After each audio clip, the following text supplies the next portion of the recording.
Hey, everybody, and welcome back to this week's episode number 12. 12. We've been at it 12 weeks, y'all. We just want to say thank you for hanging in there with us. And we're going to jump right on in today.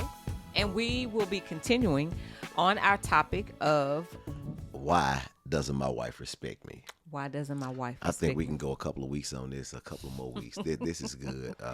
We had a lot of people to tune in for this one. And so why doesn't my wife respect me? We talked on last week, the problem I think with this generation of women and generations past as well, just having a difficult time submitting to a husband, oftentimes because they didn't see it. And so as men, we ask women to play a role in which they had no script for. So they didn't see it coming up. They didn't see it growing up. And then when they did see it, it didn't look appealing. It looked like there was a doormat. And so, so circumstances led a lot of women to not submit because, they saw their moms being single moms and holding it down themselves and going to the schools, going to the games, changing the oil, doing everything themselves. And so being independent was just in their nature, and so now you get married to someone. And so, you're not supposed to be independent. Now it's supposed to be interdependent. And it's difficult for that to take place because it's like, I'm used to doing things myself. And now you're saying, turn it over to you. Right. And it's difficult in doing that. And so we talked about that and addressed some of the reasons why, women don't submit. And oftentimes as men, we interpret that as you being difficult, and we interpret that as a lack of submission, and we interpret that as disrespectful, because it's if we're on a team together, there's an order on a team, and if you're not following that order, then that's a problem. And understanding as a wife, God called the man to be the head, the man to be Christ to be the head of the man, and the man to be the head of the woman, and in marriage, there's a lot of conflict there, and that order is really not respected. I think one of the things we didn't talk about on last week, I think the frustration with a lot of men, what I've heard and seen is that men feel this way to where, you'll respect your supervisor, you respect the authorities, but when it comes to me, you don't respect me, and I should be the one that you respect more than anyone outside of God. In the difficult, time there, and I just want to talk a little bit about that, because that's the cry of so many men. It's how is it that you go and punch a clock every day and you give them respect. Give me that same respect. And I know, well, I'm not living with that person. It's not, day to day. But at the same token, why can't we dig deep enough to say, hey, my husband gets the ultimate respect? If the head coach shouldn't be disrespected by the assistant head coach, the CEO shouldn't be disrespected by the COO. And I think it's that not really understanding the roles as it relates to kingdom. This is a role, and even people that's not kingdom. See, I think when it's understanding roles, this is your role on this team, and your role says that you're not in total authority, and it doesn't mean that you're a doormat. It doesn't mean that you're not respected, because any great CEO has a strong COO and confides and delegates and take advice and wisdom from that COO. And any strong husband, a strong leader, that's really in tune with God, will listen to his wife and get advice and encouragement and certain times direction, also, and oftentimes that doesn't happen. And there's a cry among men, among brothers, among kingdom men that said, this is difficult. And I feel like my wife, she got it. I want to have it, but she got it. I want to do it, but she got it. It's as if she want to take my place. She wants the throne. She wants the seat. And it's frustrating. When I say something, she says something different, and it is frustrating. And I don't feel like I'm the leader in this relationship. Not because I'm not a leader, but because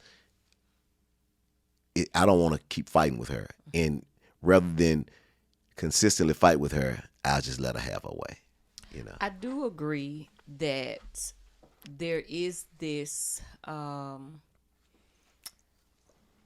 undertone of I want the seat, like that I want to take my husband's place or his role, or I want to take on the role as leader. I do see some of that.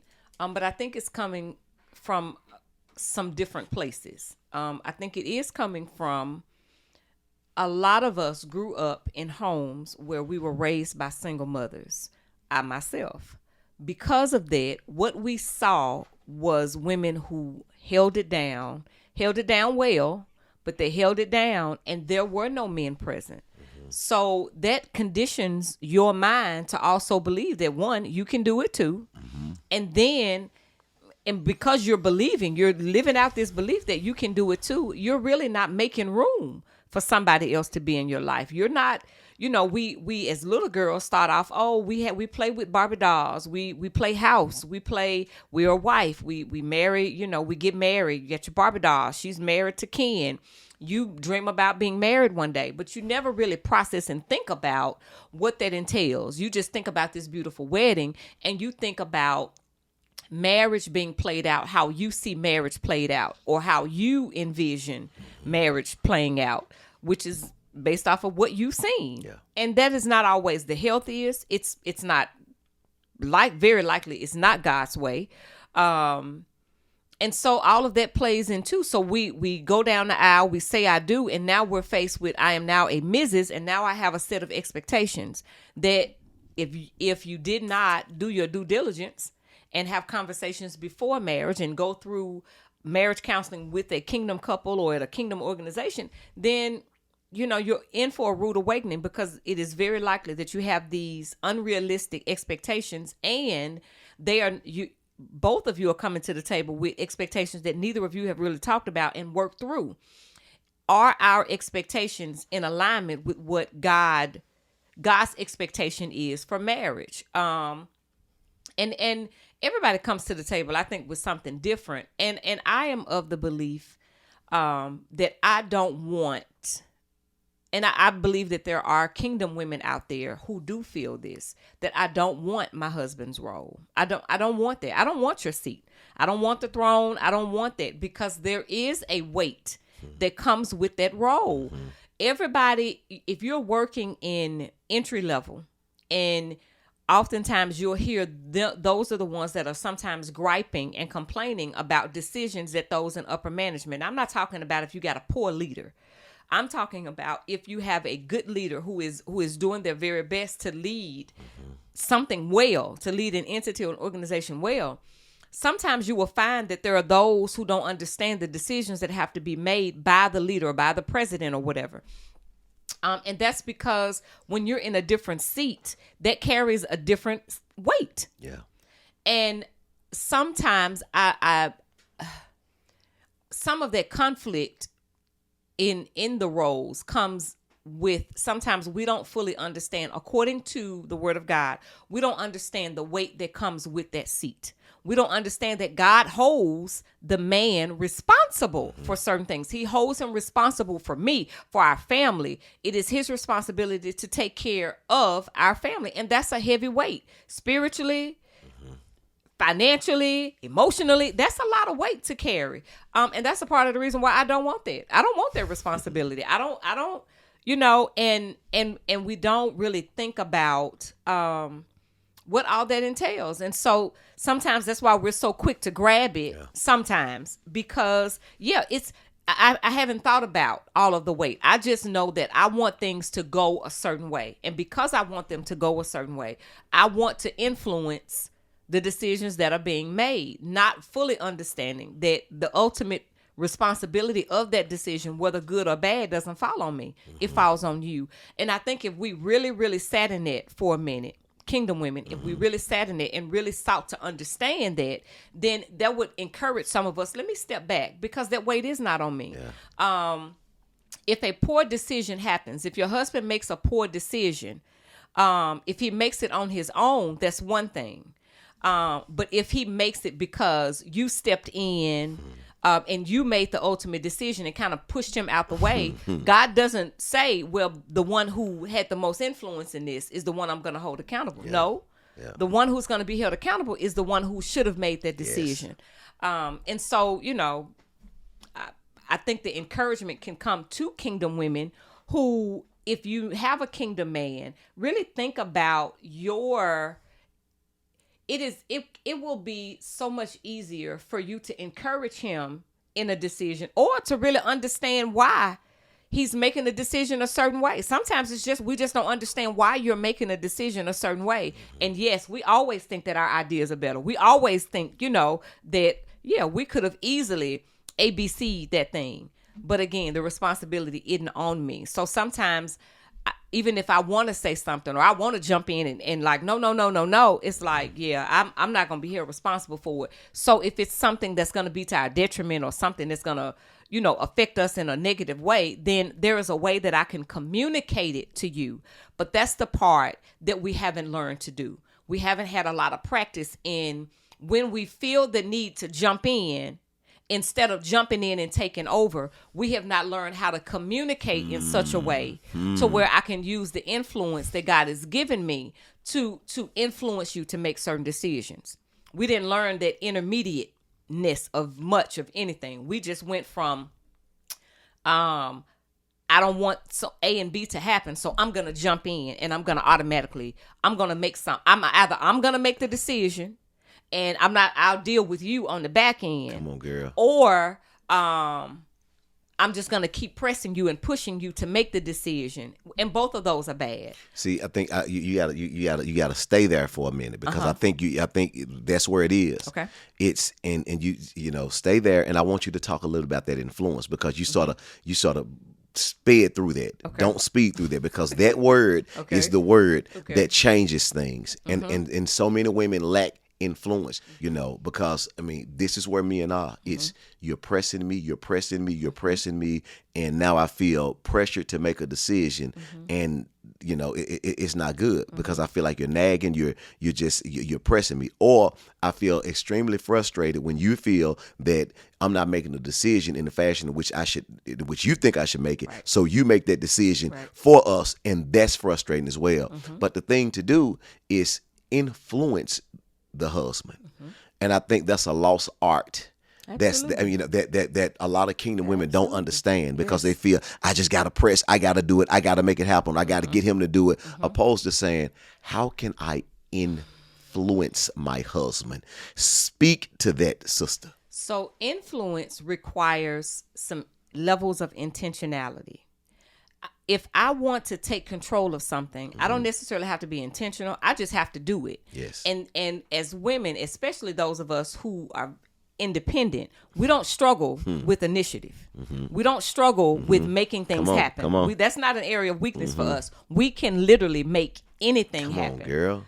But it's now, when in marriage, I am a make it happener, but I have someone else to consider while I'm making it happen. And that's the struggle, because now, whereas I have been the decision maker in my life, now there is someone else who is now taking responsibility for me and for some of the decisions that I make. If I go out right now and I charge $10,000 on our MasterCard, who's responsible for paying that off? You. If I go out and I say, you know what, I have been looking at this brand new Lexus LS 430 that is beautiful, and I'm going to go buy it. That decision is just not going to affect me. It's going to affect our household. Right. And if you are the CEO of our household, I can't just be out here making decisions that's going to affect us. So, but that's a part of my leadership. That's a part of what I also bring to the table. It is leader and leader. Think about it like that. It is leader and leader. But someone has to be ultimately responsible for things. And that's kind of what we're missing. We see submission as something weak, as something to be taken advantage of, when that's not the case. Think of it in this way. It is leader to leader. However, someone has to take the ultimate responsibility for things in business, in life, in anything. So in marriage, it falls on the husband. So even if you're working in an organization, but see, this right here requires some levels of, you have to be very intentional. If you are the CEO and I'm the CFO, I could come in there and I could say, this is what we're going to do. This is what we're going to do. We're going to do A, B, and C. But now I'm creating some contention when there doesn't really need to be any. But I have to pull back a little bit, and I have to use influence. there is some obvious influence that I have that I'm coming to the relationship with because we're married. I have some influence with you. Yeah. There are some things that I can say to you that will hurt you, that will make you stagnant, that will cause you to be paralyzed. But there's also some things I can say to you that will encourage you to soar, that will make you go harder, that will cause you to move in some areas. Now, this is not about manipulation. This is really just using influence to just kind of make things happen. If there's something that we need to be moving on, and I see that, and I make mention of that to you, and you're saying, well, not right now, but I'm really seeing the urgency in some things. All right, Myron. So, hey, I'm really feeling like this is something that we really need to move on. And if you're still not moving, I have to be very intentional and strategic about how I move. But that's the part that we don't want to do. That's why everybody can't be in leadership. Okay, so some women out here listening, and what they're saying is this. Okay, I hear you. I hear you. But I be want my husband to do what I be want him to do because I think that it's in our best interest. But my husband be dragging his feet. So what I do when my husband be dragging his feet, because I be like, look, we ain't finna be sitting around here and I'm finna make something happen. I was on my way there. Okay, I was on my way there. Okay. So sometimes, now I will say this, sometimes, brothers, it may take a minute. It does take a minute sometimes to get the ball rolling. But I think a part of our issue is it's our perception of it. It's if he's slow about moving, or if he is not moving at the speed in which you would, first I would say try to find out why, because that's what you're going to be speaking to. Maybe it's a fear. There was a couple that I talked to, this was a few years back, and there was a fear present with him about purchasing a home. She was like, I'm ready, let's do it. But the fear was with him, man, that's a lot of responsibility. It's buying a home, and somebody got to be responsible for gas. You buy a home, there is no more calling people to fix things. You have to be responsible for that. So he was really feeling the weight of that. But has she just kept pushing, I want the house, without really slowing down and say, why is it? Why are you feeling, why are we not moving on the house? Now, when you find that out, sister friend, and you find out it's more of a fear, now we can talk about, are there any concerns that you have about the house? Oh, honey, that's easy. We can get a warranty on the house to make sure that those things are taken care of. Or how about we roll and we get a new bill? So some of those things you're worried about, appliances or upkeep on the house, that we won't have to. Maybe we don't get a house that has a big yard. See, it's what's going to happen when we have conversation around the why behind the no. Now, if he's just saying no just because he's a feet dragger, because sometimes that happens, he just doesn't really move, then what has to happen is you just kind of have to use your influence. But here's what influence doesn't do. There is no timeline on influence. You don't get to say, well, I stepped in and I used influence for 2 weeks and he still ain't moved. Sister. Influence is, okay, it didn't work that time. It is a slow and steady race. Influence is a very slow and steady race. It's not a sprint, that's for sure. Because some things require it to be bathed in prayer before a decision can be made. Because you really want him to be involved in the decision. Because if he's not, then you running the show.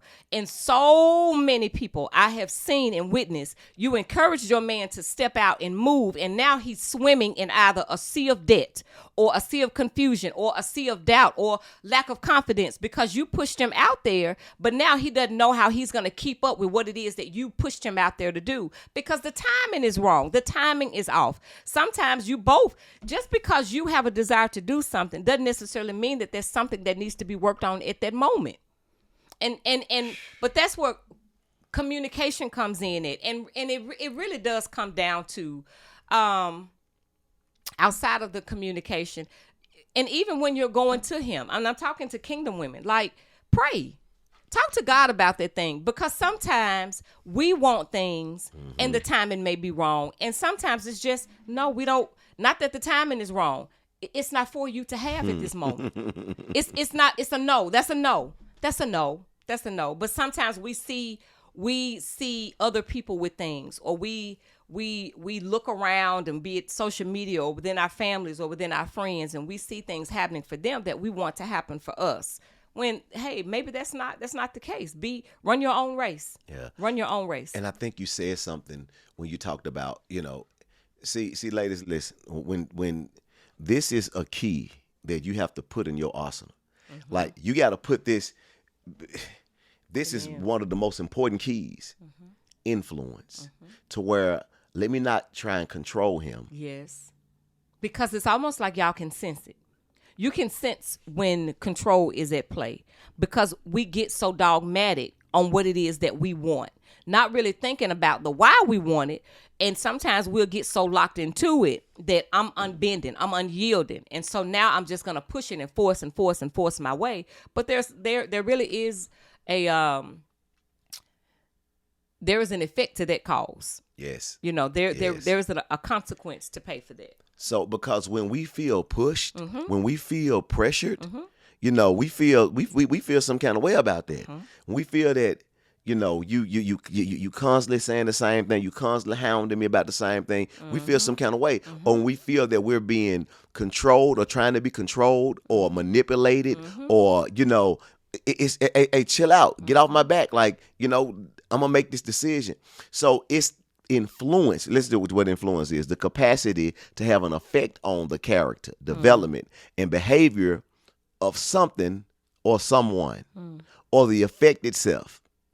So it's how can I have an effect on something or someone? I influence that. I figure out a way. Okay, let me pray about the situation, because certain things is, hey, we need to do this. We need to take care of this, and he's not moving on this.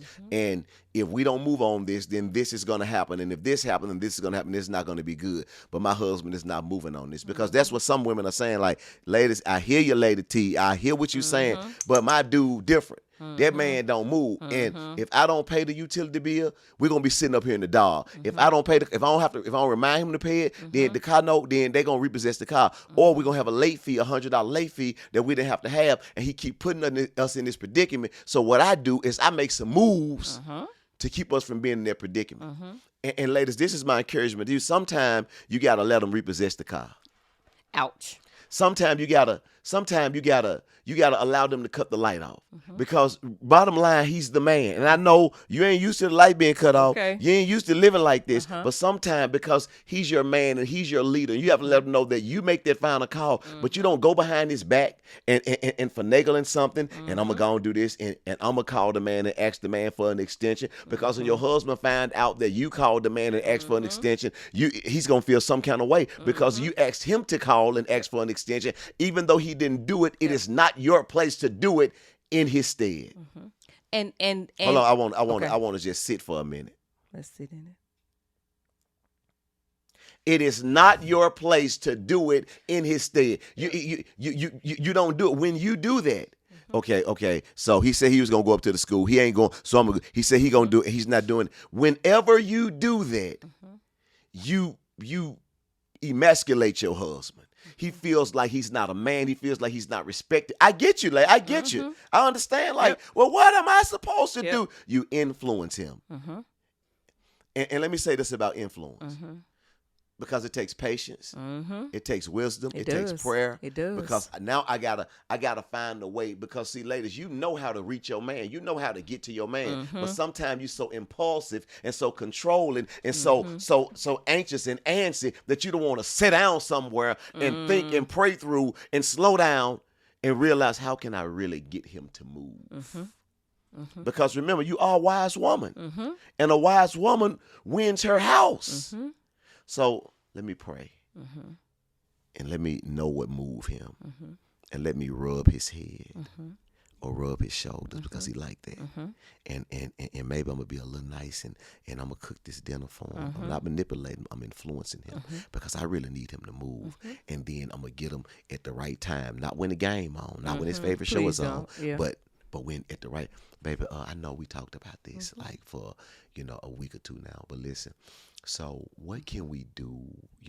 I would really, really love for you to, to pay this bill, because I don't want us to have to pay this late fee on this bill. Because when we do that, what happens is it causes this, then it causes this, and then we end up right here. And baby, I would really love for you to do that. When you do that, it shows me that you love me, because you're honoring what I care about. It shows me, because you're a kingdom man. You're a responsible man, and that scares me, when this happens, or it concerns me, and I don't want to live like that. And what I know about you is you don't want me to live like that, and it threatens my security. And see, that's really important to me, because I told you before about my security and how, when my security is threatened, I feel some kind of way. And so, baby, I would really, really, as you rub his head or rub his feet or rub whatever, to where I really, would love for you to do this. That's influence. I don't think that next day that man ain't that bill gonna be paid so quick. I'm talking about you ain't never saw no bill paid. But some of us don't have the time or the self-control or the wherewithal to make that happen, to do that, to say that, to slow down, because you're so used to making that. You have to do that, because now you're living with somebody. Now before you could just move. Man, listen, I ain't finna let your stuff never got cut off. Your stuff never got repossessed. Your stuff. So it's like that's how you used to live. But now you're living with somebody that doesn't value that, and it is what it is. So if that's the case, use your influence. Calm down. Pray to God for wisdom how to reach that man. You know his soft spot. You know his place. You know his area.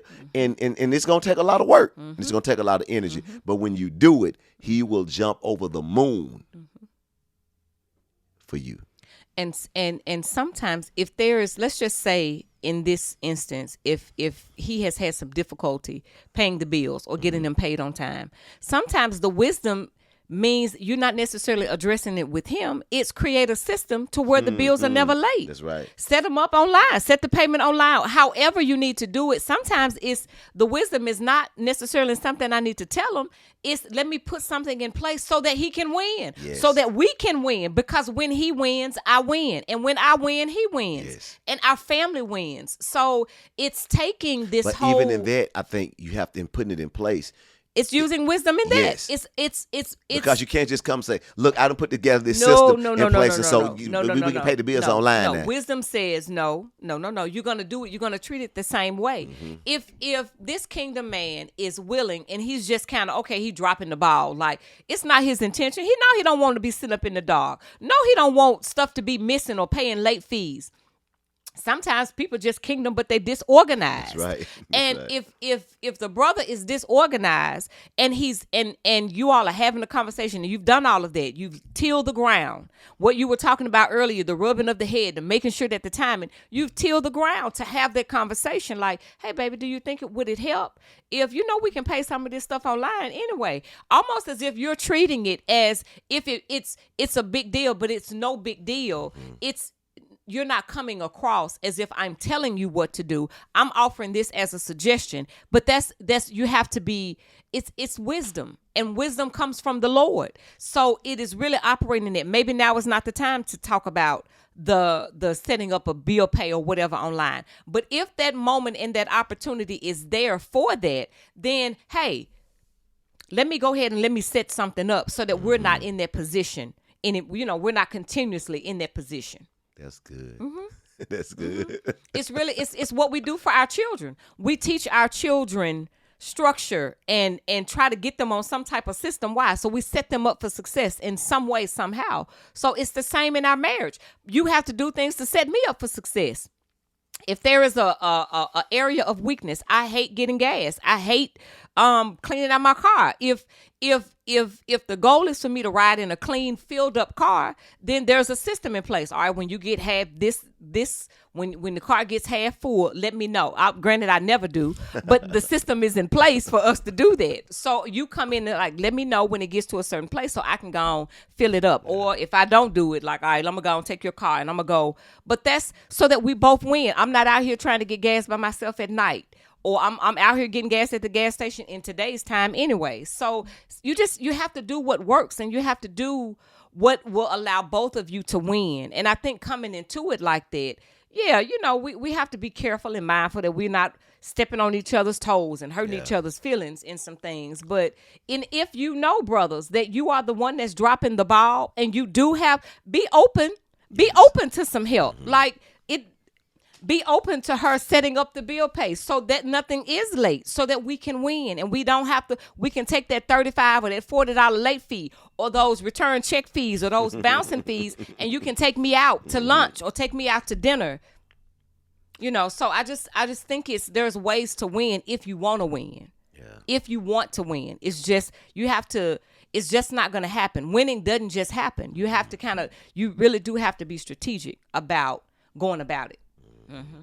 That's some good stuff, and I think it's we could stop right here, with influence, because that's what happens. Is we lose when you lose that battle. The lack of ability to influence causes so much pain and drama and misunderstanding because there's a lack of wisdom in that area, and so, ladies, don't take that lightly.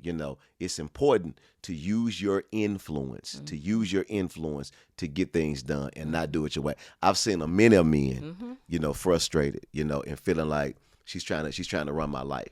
She's trying to take over my life. I'm not gonna do it, and here's the thing. Sometimes, and I think we talked about this in win lose and lose win in communication. Sometimes what happens is he'll let you have it. He'll let you do it.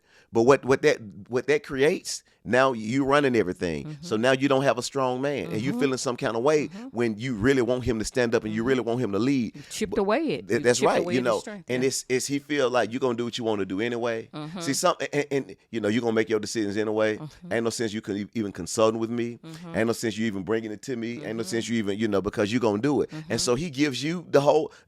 Sometimes he just give you the reins. Just take control of everything. You make the decision about the kids. You make the decision about the house. You make the decision about the bill. You make the decision. So I just fall back. And so now he doesn't have any responsibilities at the house. She's frustrated. You frustrated. He frustrated. Some women, I think that they feel like it's not a problem until it becomes a problem. Absolutely. Because I'm getting my way. I'm doing what I want to do. And so, so we, I paid the bill, so now the lights on. I made the decision about the kids, so we moving. I did this. And so, and you feeling that, you're not understanding that if he's retreated, it's not because he, wanted to retreat. He felt good. He wanted to lay back. He retreated because you got it. And when a man feel like you got it, and he tired of letting you know that you don't have to have it, and you don't have to do it, and he will help, he will give it to you. But when he give it to you, don't think that you've won. He gave it to you because he's frustrated. He gave it to you because he's tired of fighting. He gave it to you because he's non-confrontational. But he's feeling some kind of way. And most men don't like playing games that they can't win in. And sometimes it seems like this thing called marriage, or this it's so difficult, and it's so and he feel like he's being combated, on every hand, to where I can't win this. So let me just go on, give it over to you, and I just go on, you be the doormat and just let you do what you want to do, and you make all the decisions. But he's still not feeling like a winner, And I think that comes up to where now you're looking for your leader. You're looking for the man to stand up. You're looking for your man to lead and to say something and to speak up. But no, you've made all the decisions. So you can't expect him to lead when you've been the one that's leading. See, it's what I think what happens with a mother and her son oftentimes. Mama Bear shows up and Mama Bear steps in and takes all the responsibility. I've coached a lot of kids, and they can do no wrong to some mamas. They can't do wrong. I mean, everything, if my child said it, then that's it. So kids, a lot of times with boys, you see this mama bear mentality to where they don't hold their sons responsible. They don't require their sons to clean up or to pick up after themselves. The mom sees something in the floor and they just pick it up. They may fuss and complain and scream, but they still pick it up and not hold him accountable. And sometimes you treat your husband like you treat your son. You treat your husband like you treat your son. and you don't hold him accountable from the standpoint, of the expectation of him doing it. You do it because when your son don't do anything, he don't wash it. You just do it because you tired of seeing the dishes here, so you just wash them. You tired of seeing his clothes on the floor, so you just pick them up. So that's what you do to your husband. But your husband is not your son. If he doesn't handle his business, you don't handle his business for him. You encourage him to do it. That's called empowering. He need to feel empowered as a leader, because when you do it and when you take the lead and take responsibility, he's not going to feel encouraged to do it anyway, because you're going to come to the rescue and you're going to do it, and it sets up a bad order in marriage. Absolutely. Now it says something, and we'll touch on this next week, because it says something about the man who allows her to do that. It says something about his leadership, because you never give up the throne. Absolutely. You never allow her to do that. You never allow her to lead the situation, because you are the leader. The CEO never gives up his throne.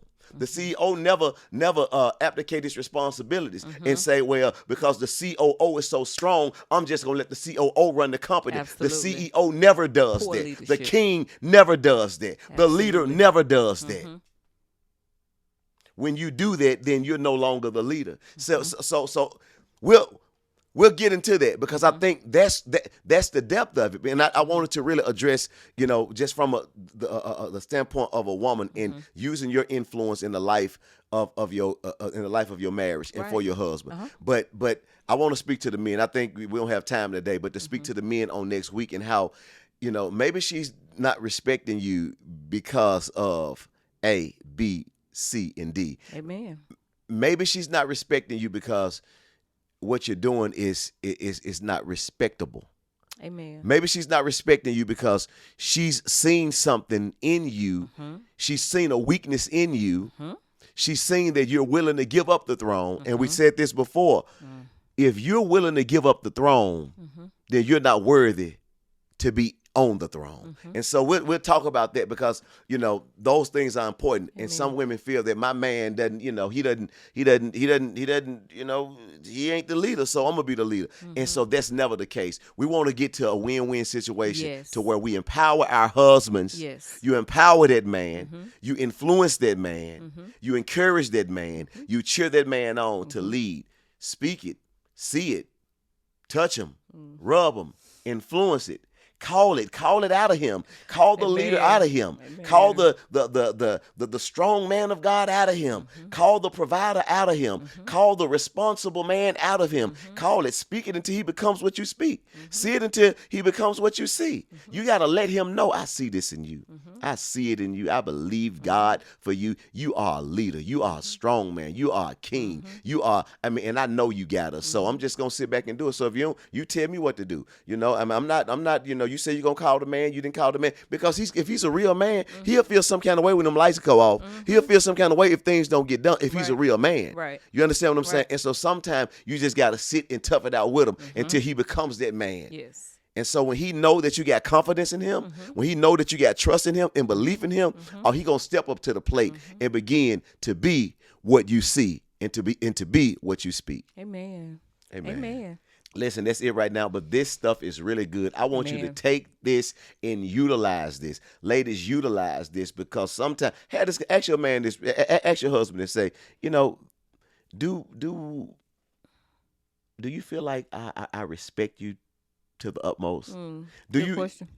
Ask him that. Do you feel like I'm submissive? And have that dialogue, and don't fight him, and don't trip out with him. Yeah. But if he say no, yes, but no, ask him to elaborate on it. I think that's really important.